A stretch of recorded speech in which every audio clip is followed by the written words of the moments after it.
Dear students, आज हम लोग theorem of parallel axis moment of inertia निकालने में थ्योरम ऑफ पैरेलल एक्सिस को कैसे यूज करते हैं, इसको अपन एक एग्जांपल से समझेंगे. For example, so that the moment of inertia of a semi circular lamina about a parallel to the bounding diameter is m square 5/4 minus 8/3, where a is the radius and m is the mass of the lamina. यहां पर अपन एक जो lamina है वो एक semi circular के रूप में है. एक सेमी सर्कुलर लेमिना है जिसकी जो रेडियस है या जो बाउंड्री वो है a है. Suppose a c b is a semi circular lamina. इसकी जो रेडियस है वो a है और इसका जो बाउंडिंग डायमीटर है वो AB है.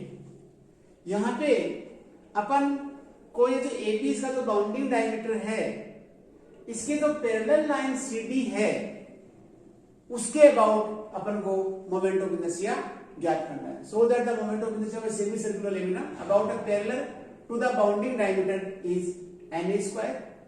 अपन को इस CD के अबाउट मोमेंट ऑफ इनर्शिया निकालना है. यहां जो CD लाइन है C पे टेंजेंट है और जो बाउंडिंग डायमीटर है इसके पैरेलल है. इसका मोमेंट ऑफ इनर्शिया निकालने के लिए अपन थ्योरम ऑफ पैरेलल एक्सिस का यूज करेंगे.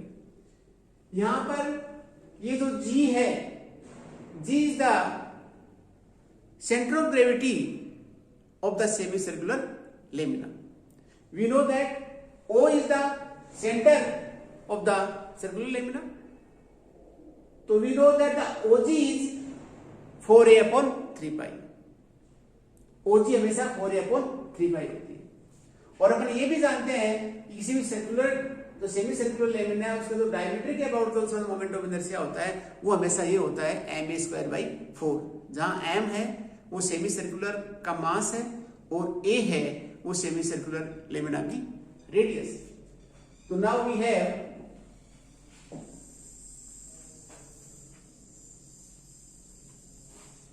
by the theorem of parallel axis, by the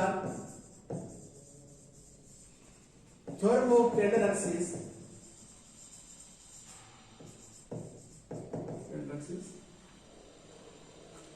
AB के moment of inertia about AB equals to AB के अबाउट मोमेंट ऑफ इनर्शिया होगा वो थ्योरम ऑफ पैरेलल एक्सिस कह रही है कि इसके जो पैरेलल लाइन जो लेमिना के सेंटर ऑफ ग्रेविटी से गुजरेगी. It means moment of inertia of the semi circular lamina about GE plus पूरा जो मास है सेमी सर्कुलर m का उसको m को अपन यहां पे इसको स्थापित कर देते हैं किस पर G पे. फिर उस मास का AB के अबाउट मोमेंट ऑफ इनर्शिया. तो therefore this is m into this is OG square. This is OG square. This is the theorem of parallel axis. I want to just repeat again the statement of theorem of parallel axis. Theorem of parallel axis ये कहती है कि यदि किसी line के about आपको moment of inertia निकालना है, ऐसी लाइन के पैरेलल मोमेंट ऑफ इनर्शिया निकालना है जो सेंटर ऑफ ग्रेविटी से गुजर रही है, तो उस लाइन के अबाउट जो मोमेंट ऑफ इनर्शिया होता है वो ये होता है कि उस लाइन की पैरेलल सेंटर ऑफ ग्रेविटी से जो लाइन गुजर रही है उसके about moment of inertia plus उस लेमिना का पूरा मास सेंटर ऑफ ग्रेविटी पे कर दें और जो रिक्वायर्ड अपनी जो लाइन है उसके about moment of inertia. This is the theorem of parallel axis. So now we have, therefore moment of inertia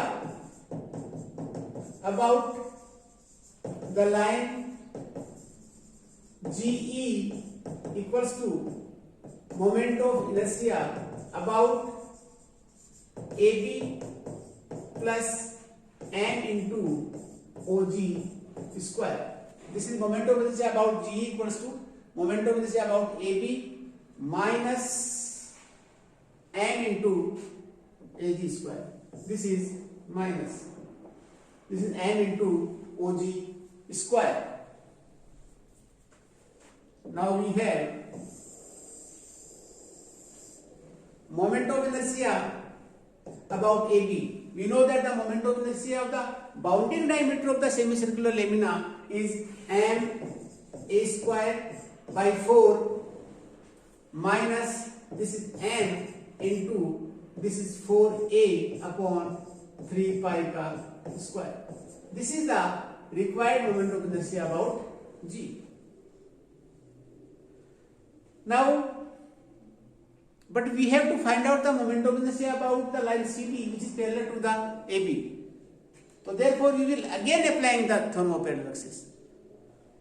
So therefore by the thermoparallel axis the moment of inertia about CD, moment of inertia about CD equal to moment of inertia about GE plus पूरे मास को G पे स्थापित कर देते हैं, locate कर देते हैं, उसके बाद में उस मास का CD के अबाउट मोमेंट ऑफ इनर्शिया. तो therefore this is m into CG का whole square.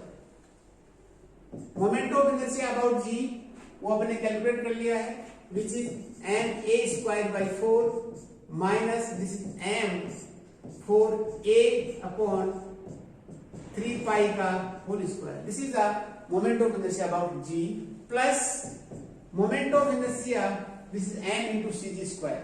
Here CG is OC minus OG. OC is the radius of the semicircular lamina. So therefore this can be written as A minus this is, or OG is 4a upon 3 pi. This can be written as this is 4a. This is CG is OC minus OG. OC is A and OG is 4a upon 3 pi ka whole square.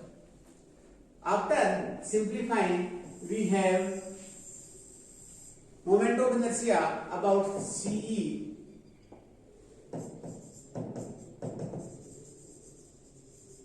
CD equals to this is. After this simplifying, we have this is m a square upon this is 5 by 4 minus 8 upon 3 pi. This is the required moment of inertia about the line CD which is parallel to the bounding diameter of the semicircular lamina. Thank you. Have a nice day.